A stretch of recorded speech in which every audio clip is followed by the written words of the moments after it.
Abantu abazokuhleba ilabantu laba abalingana nawe ngokwempilo noma abakwilevel yakho yempilo, noma abanye abantu abazokuhleba ilabantu abasemva kwakho ngempilo, ilabantu aba behind you, abantu abangaphambili kwakho nempilo nabaphumelele kangcono kunawe ke bazibamhlebe.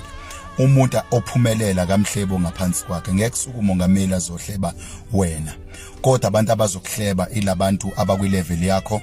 Number 2, abantu abazokuhleba ilabantu abasemva kwakho obashiya kude njengempilo. Bokwazi ukuthi abantu abakuhlebayo either umuntu kwilevel yakho or other umuntu umshiya kude ngempilo.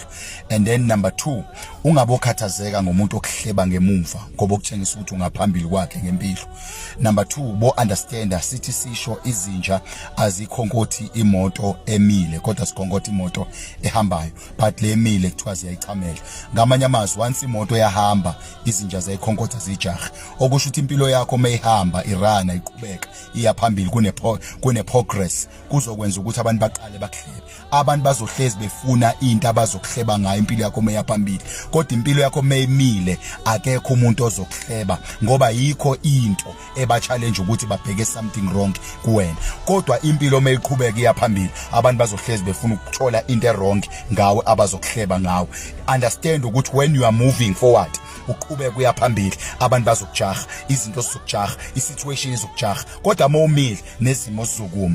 Kunabantu okuzobukeka ngathi abanendaba nawe, hayi ngoba bengenendaba nawe, babona impilo yakho vele imile. Kunabanye abantu ozobona ngathi bakhathalele impilo yakho, they trying to destroy you, noma bamele nempilo yakho, babona iyaqhubeka impilo yakho. Ungalingi ukhathazeke, bheka impilo yakho uthi ibhekephi. God bless you.